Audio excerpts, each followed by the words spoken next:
what is going on. But this is what I do. I like getting stupid and recording stupid shit like this because what else do I got to do? I said I'll just talk about whatever I want to talk about while I drink my milk from my Captain Crunch I had earlier.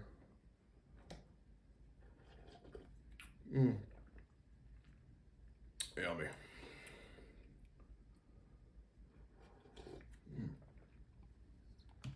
So what do we want to talk about tonight?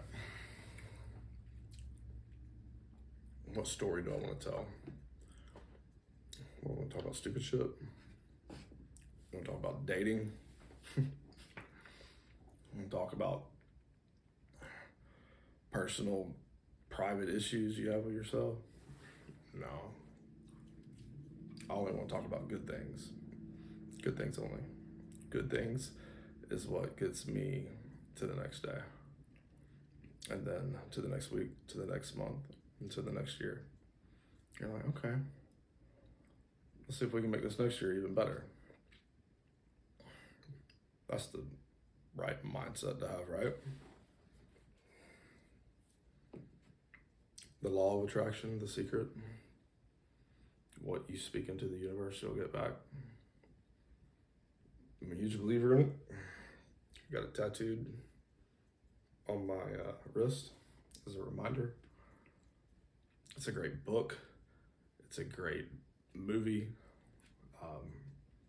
Everything about it is very real and very true, and it changed my life. I was like being introduced to the secret. I was already a powerful person, and I knew I was. Like growing up, there's just certain things that happened that I could almost predict. For example, there was this one time, me and my friend Willie, we were shooting basketball outside my driveway on South Shades Crest. It was about 10 o'clock at night. We were shooting basketball, and all of a sudden, I got a rebound, and I stopped in the driveway, and I just kind of looked around. I was looking out into the woods, and I felt like this weird breeze sensation come across my body. And I looked at Willie right then and there, and I said, something bad's gonna happen tonight, man. And he's like, what? I was like, something bad's gonna happen tonight. He's like, what are you talking about? I was like, I don't know, I just have that feeling. About 3 o'clock in the morning, later that night, my mom wakes us up in my bedroom and is rushing us down the stairs into a inner closet downstairs. And a tornado came over our house that night, hit the top of our house, took half of the roof with it. But I remember thinking the next day and later that night after it happened, like, Willie and I talked about it, and it kind of blew him away because he was like, dude, you kind of predicted this earlier. I was like, I know. But so I noticed my powers early on in life, and then when I watched The Secret and buying into The Secret like really changed my life. Unbelievable things happen. I need to watch the movie again. Every time I watch it, something amazing happens, and that's why I got the tattoo on my wrist. It was to remind myself of that. I'm a big believer in The Secret, if you can't tell. I'm a huge 311 fan. I love 311. I've seen them all over the country and out of the country. Been to 311 Day Vegas, 311 Day New Orleans. Been on the cruise. Been to Red Rocks. Been to Vegas, like I said. New Orleans, Atlanta, Jacksonville, everywhere, Birmingham, you name it. Mobile. Big 311 fan, big Revolution fan, big Stick Figure fan, big Dirty Heads fan, Huge Sublime fan. Bradley Knowles, my spirit twin or spirit flame, whatever you call him. I'm a Gemini. I'm a lefty. I'm a southpaw. But everything I do is right-handed, except for writing and eating. I was a private investigator for 25 years. And 2020, COVID hit hard. It killed my business. I stopped getting calls. And I had to do something different. And Hurricane Sally hit. I started selling roofs. So I've been selling roofs for 3 years now. Learned a lot in those 3 years. And that's been part of my life for the past 6 months. Being down in Fort Myers, it changed my life. That storm changed my life. And I'm back here today, doing this right here, right now, doing this video podcasting stuff. That's pretty cool. Gives me a hobby, gives me something to do, gives me a chance to tell my stories, my life's work. You know, I get to document this, that way I can go back one day and look at it. That'll be pretty cool. Shit. I've invested so many hours. I've invested over 1 million miles, literally.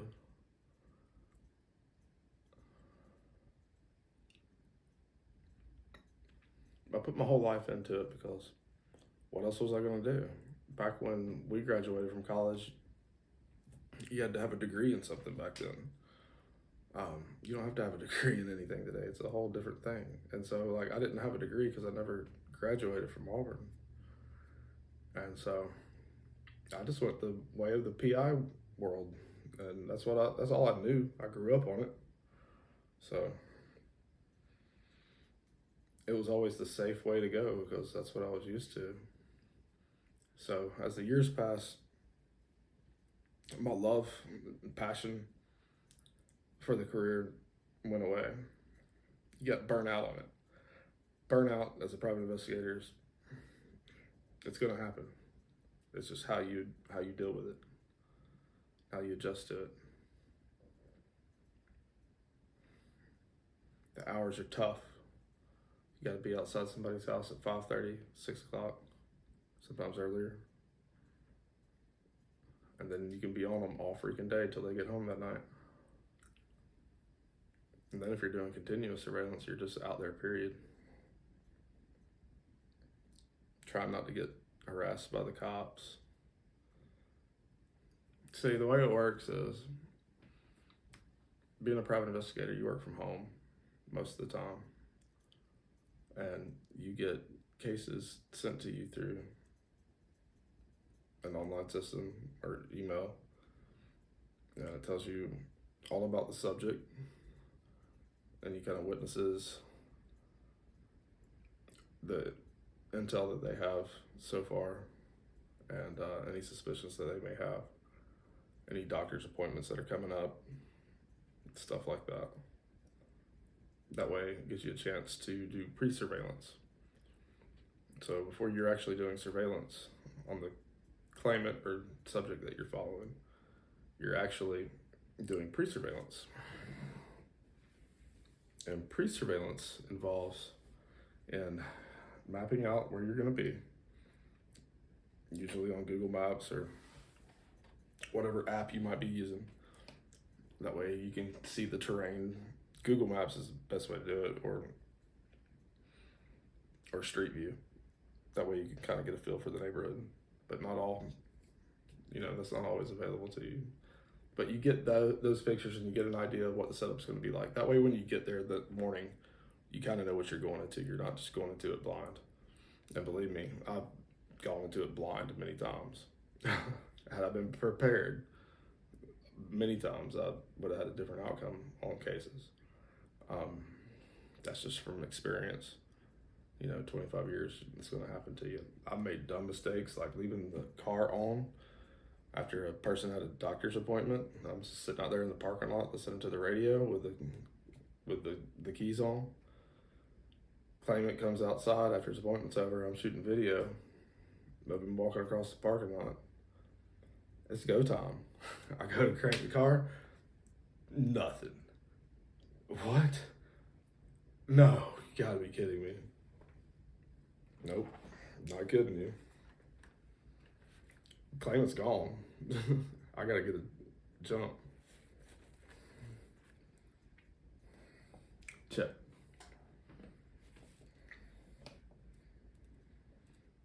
So I was talking about the case. I don't like that. Get that off. Check.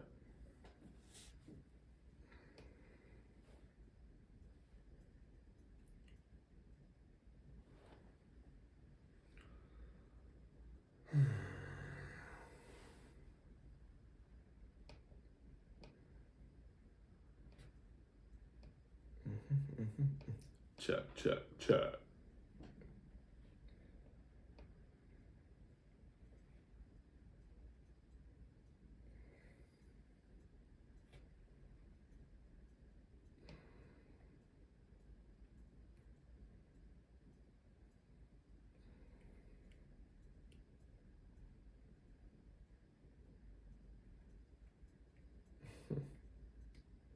Nice. Check, check, check. What was I talking about? I figured I should at least be recording this. I don't even know if you can see me. Can you see me? Check.